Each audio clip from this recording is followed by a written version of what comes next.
আসসালামু আলাইকুম। আমাকে কাঠের গানি সরিষার তেলের মিলের প্রথম লটের দেশি সরিষা চলে আইছে। তো ট্রাক আইছে গতকাল রাত 12টার সময়, এখন আনলোড করা চলতে আছে। আমরা প্রথম লটে অবশ্য 100 মনের মতো সরিষা আনছি।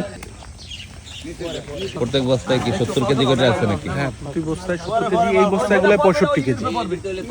এটার মধ্যে আছে 65 কেজি করে। এটা হলো সেতি। না ওইটা বোঝা যায় হাতে, তো মনে মাথা করে নেওয়া যায়।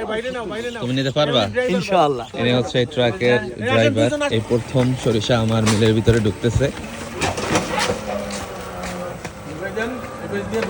বিসমিল্লাহ।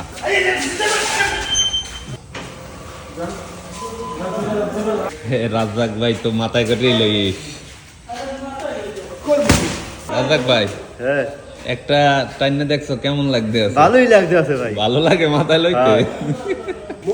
ভাই আমার হুক লই নাকি শরীরে তেজ আছে। এই যে সরিষা দেখতে আছেন, এটা হচ্ছে যে সেতি সরিষা। এই সরিষা আইছে আমাকে 20 মন। এই যে মাঘি সরিষার স্যাম্পল, এটা হইছে 80 মন। চলতে আছে সরিষা আনলোডের কাজ। হ্যাঁ রাজেক ভাই, কে খবর?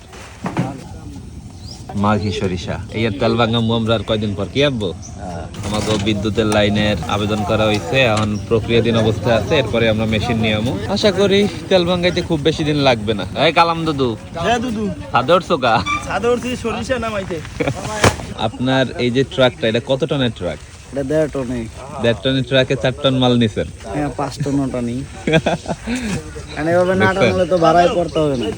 বাংলাদেশের যে অবস্থা, এটা ঠিক, যে পরিমাণে তেলের দাম বাড়ছে। 3 টনের গাড়িতে 12 টন 13 টন 14 টন মাল টানে। ও, সব বস্তা নামান্য হয়ে গেছে।